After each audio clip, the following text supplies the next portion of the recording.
डेक्कन सेवरामध्ये आपलं स्वागत आहे. डेक्कन सेवरामध्ये आपलं स्वागत आहे.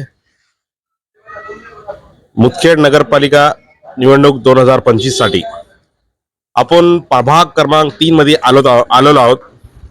आज आपण उमेदवाराशी थेट संवाद हा कार्यक्रम चालू आहे. आपला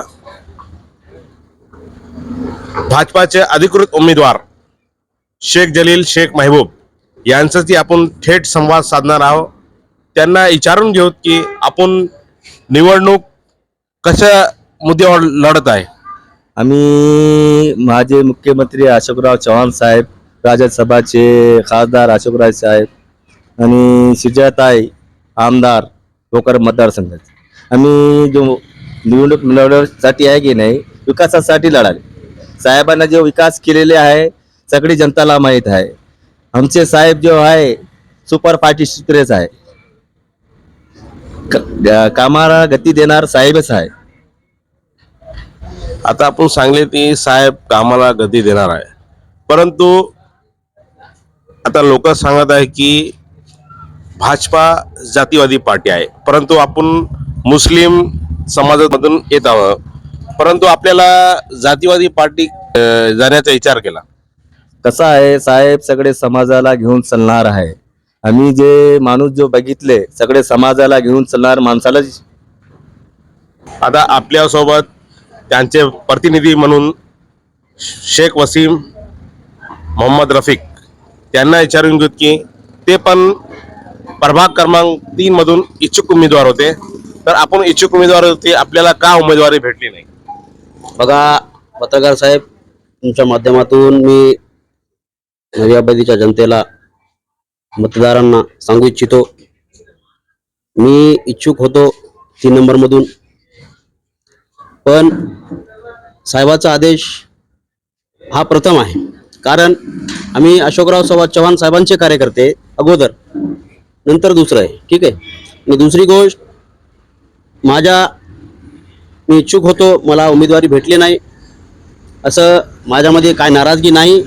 मी साहेबाच्या आदेशाला मानणारा त्यांचा एक कार्यकर्ता आहे आणि मी साहेबाच्या पाठीशी आहे. साहेबांनी ज्यांना बी उमेदवारी दिली त्यांचं आम्ही काम करू, साहेबाच्या आदेशाचं पालन करू.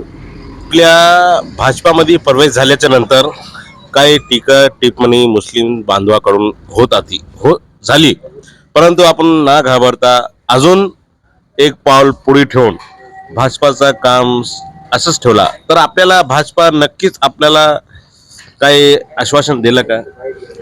पत्रकार साहेब, याचं उत्तर असं आहे, विरोध करणारी माणसं खूप असतात आणि आपल्याला सोबत घेऊन चालणारी बी माणसं असतात. 2 विरोधमध्ये असतात आणि 4 आपल्या सोबत असतात. राहिला प्रश्न तुम्ही जे विचारता, मुस्लिम समाजानं विरोध केला का? साहेब, आमचा प्रश्न, आमचा उद्देश हे आहे, मुस्लिम समाज असो, हिंदू समाज असो किंवा दलित समाज असो, मुदखेडचा विकास झाला पाहिजे. लोकांच्या भडकाऊ भाषणामध्ये न येता मुदखेडच्या जनतेने खंबीरपणे राहून विकास करणाऱ्या माणसाचा मागे राहावं, हे आमचा उद्देश आहे. आता आपण सांगितलं की खरंच आपण जे विकासाचं कामावर चालवतो, आपल्या भागात किती विकास काम राहिलेले आहे शिल्लक? हे बघा, ही गोष्ट अशी आहे, परवा तुम्ही नवी आबादीमध्ये जाऊन सर्वे करा, लोकांना विचारा. नवी आबादीमध्ये परवा 3 कोटीचं बजेट आलतं.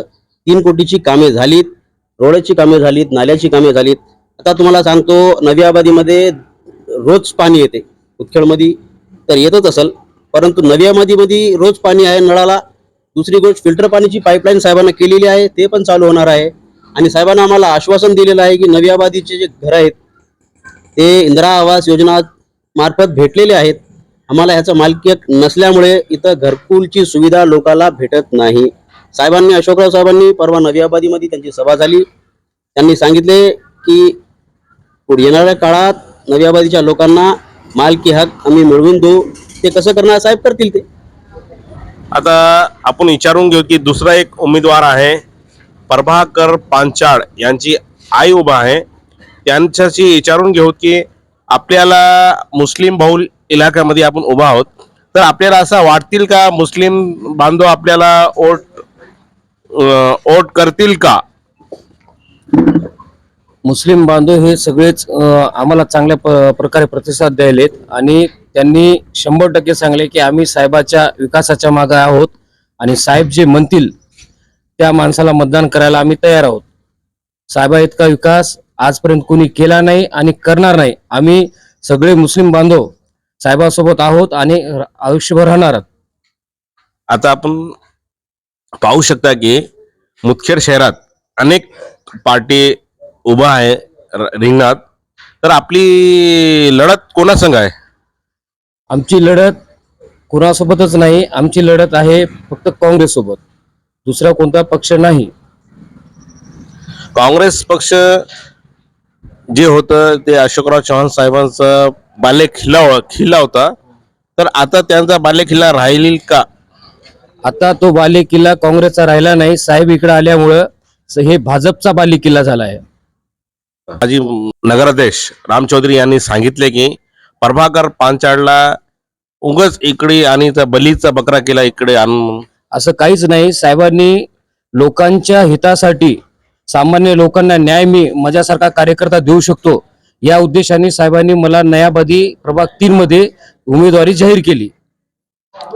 आपल्या प्रभागात मुस्लिम मतदाता किती आहे? आमच्या प्रभागात 1284 मुस्लिम आहेत. दलित बांधव किती आहे? दलित बांधव 550, और हिंदू बांधव? 350. तर आपल्याला असं वाटतील की आता लोक असं चर्चा आहे की जातीवादी पक्ष आहे तर त्याला मतदान करतील का? ही लोकांची चर्चा नाही, ही विरोधकांची चर्चा आहे.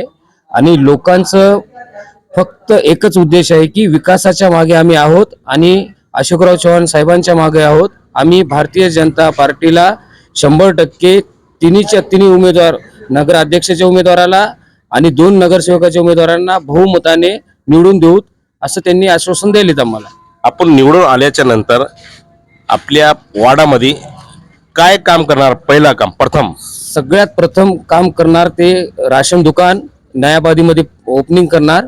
दुसरी गोष्ट पक्के घरं या लोकांना यांच्या नावावर करून देण्यासाठी साहेबाच्या मागे राहून पाठपुरावा करणार आणि त्यांना त्यांच्या हक्काचं घर आम्ही त्यांना मिळवून देणार. आज आपण नगरपालिका निवडणूक 2025 साठी थेट संवाद उमेदवाराची करत आहोत. डेक्कन सवेरा, अब्दुल रझाक, मुदखेड.